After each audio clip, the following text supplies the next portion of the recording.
हम तेरे प्यार में सारा आलम खो बैठे हैं, दिल अपना और प्रीत पराए।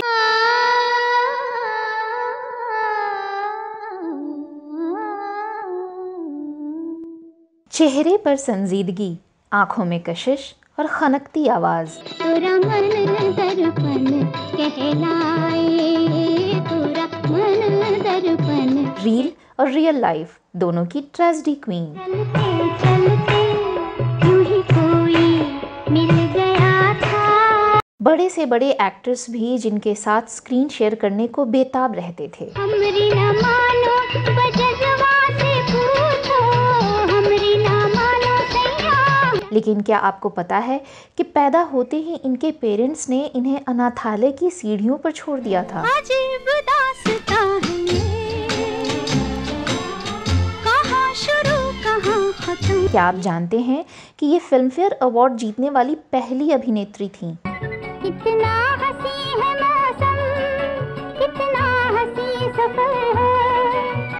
और ऐसा क्या हुआ था कि देश के तत्कालीन प्रधानमंत्री शास्त्री जी को इनसे माफी मांगनी पड़ी थी? डर है न मार डाले सावन का क्या ठिकाना। आगे बताएंगे इस अदाकारा और शायरा की जिंदगी, इश्क और मौत की पूरी दास्तान। आप बने रहिए हमारे साथ।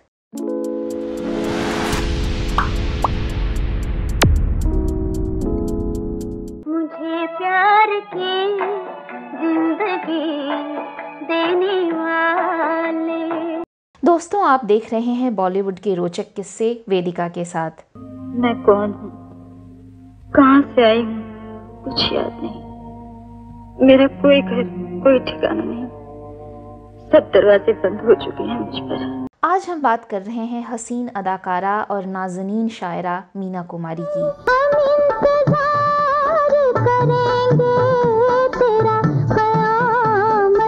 हिंदी सिने जगत में ये ट्रेजेडी क्वीन मीना और शायरा नाज नामों से जानी जाती थीं। काली काली ये घटाएं, ये बरसता पानी, बन गया दिल के लिए आग का शोला पानी। सुभान अल्लाह। इनकी खूबसूरती और अदाओं के सभी कायल थे। न आंखों में आंखें डालकर ठंडी सांस ली, न दिल पर हाथ रखकर तिरछी नजरिया को कोसा। मीना कुमारी ने 3 दशक तक सिल्वर स्क्रीन पर राज किया।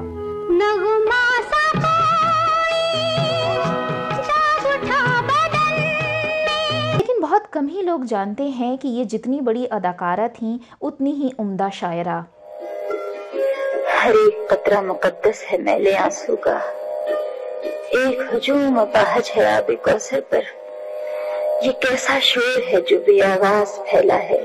1 अगस्त 1932 को मुंबई में पैदा हुई मीना कुमारी का असली नाम महजबी बानो था।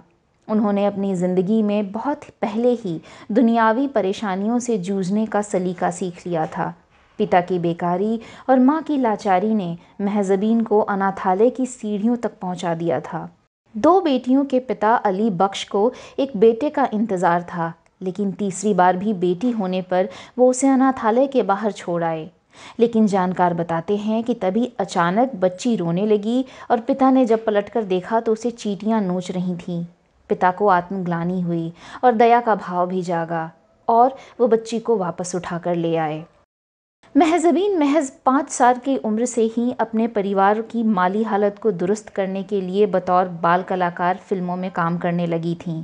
इसकी वजह से उनकी पढ़ाई भी पूरी नहीं हो पाई, लेकिन फिर भी वो इतनी ज़हीन थीं कि उनके लिखे शेर और गज़लें उम्दा किस्म की करार दी गईं।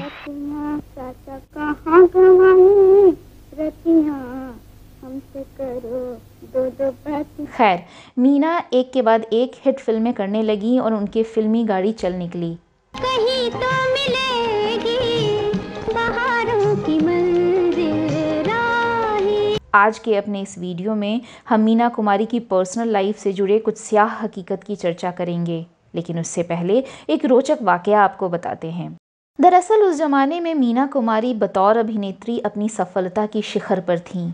पत्रकार कुलदीप नैयर ने अपनी किताब on leaders and icon from Jinnah to Modi में मीना कुमारी और लाल बहादुर शास्त्री की मुलाकात के किस्से का जिक्र किया है। नैयर लिखते हैं, लाल बहादुर शास्त्री को मुंबई के एक स्टूडियो में फिल्म पाकीज़ा की शूटिंग देखने के लिए बुलाया गया था। इस दौरान कई बड़े सितारे वहां मौजूद थे। मीना कुमारी ने शास्त्री जी को माला पहनाई। शास्त्री जी ने नैयर से धीरे से पूछा, ये महिला कौन है? नैयर साहब ने आश्चर्य से जवाब दिया, ये मशहूर अदाकारा मीना कुमारी हैं।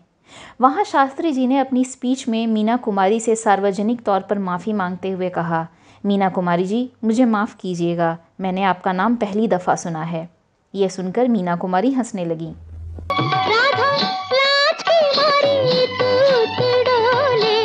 खैर, बताया जाता है कि भले ही मीना कुमारी की फिल्में हिट हो रही थीं, लेकिन उनकी निजी ज़िंदगी बचपन से बड़े होने तक हमेशा ही दुखों से घिरी रही। दोस्तों, मीना कुमारी की फिल्मोग्राफी की चर्चा किसी और वीडियो में डिटेल में करेंगे। चलिए अभी बात करते हैं उनकी शादी की। कोई बता दे दिल है जहां, क्यों होता है दर्द वहां। पहले से शादीशुदा निर्देशक कमाल अमरोही मीना कुमारी की ज़िंदगी में खुशियों के अलमबरदार बनकर आए थे।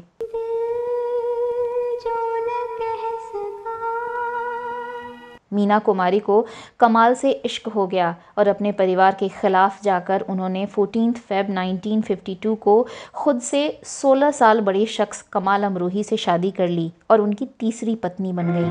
चलो दिलदार चलो, चांद के पार चलो। मीना कुमारी और कमाल की शादीशुदा ज़िंदगी में कुछ ही दिनों में खटास आनी शुरू हो गई। इसकी वजह थी मीना कुमारी का स्टारडम। उनके निर्देशक पति को ये पसंद नहीं था कि उनकी पहचान उनकी पत्नी के नाम से हो। कमाल अमरोही का मेल ईगो हर्ट होने लगा और पति पत्नी के आपसी अहम टकराने लगे।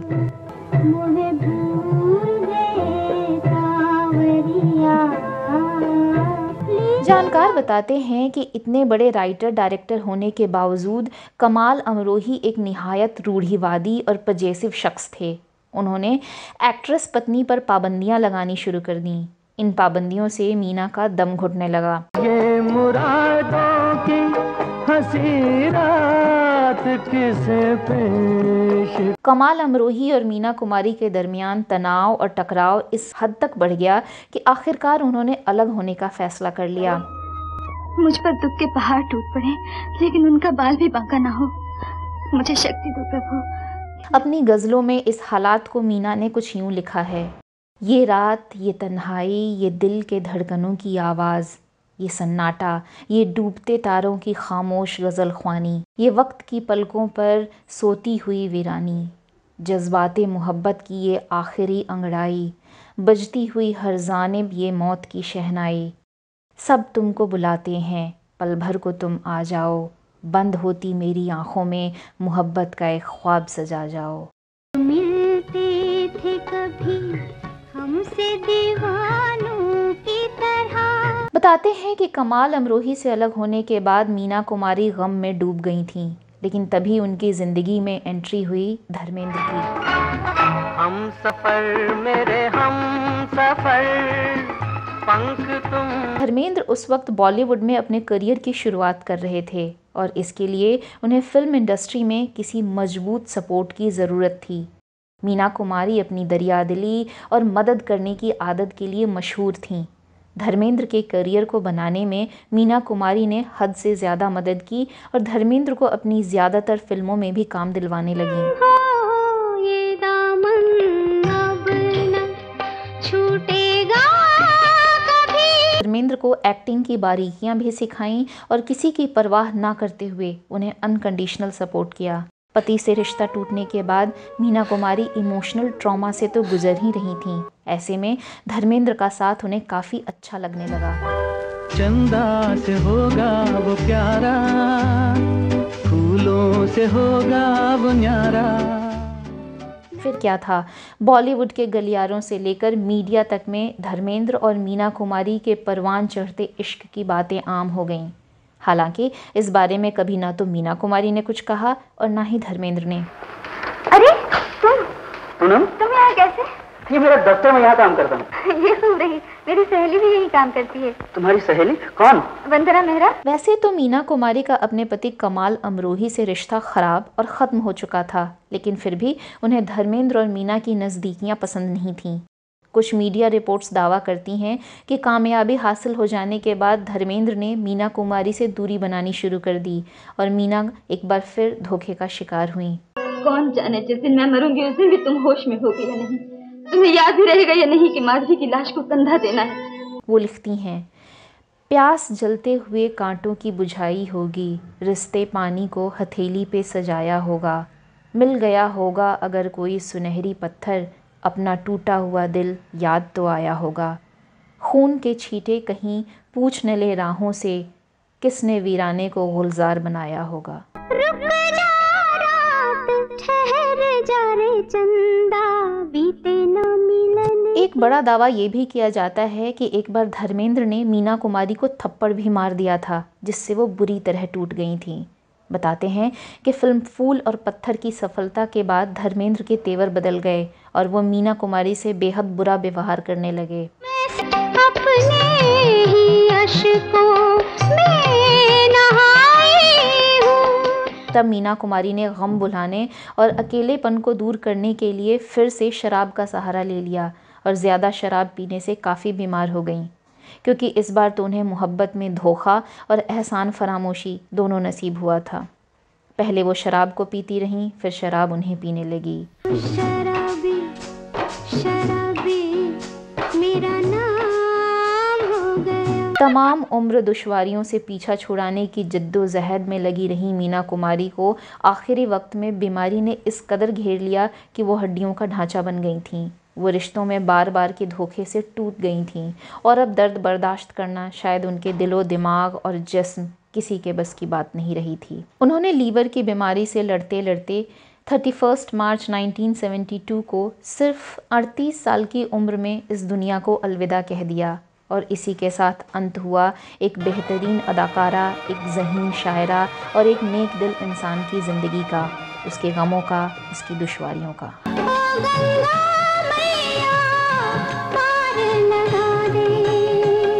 मीना कुमारी के ही एक शेर से उन्हें अलविदा कहना चाहूँगी। मन ख्वाहिशों में अटका रहा और ज़िंदगी हमें जी कर चली।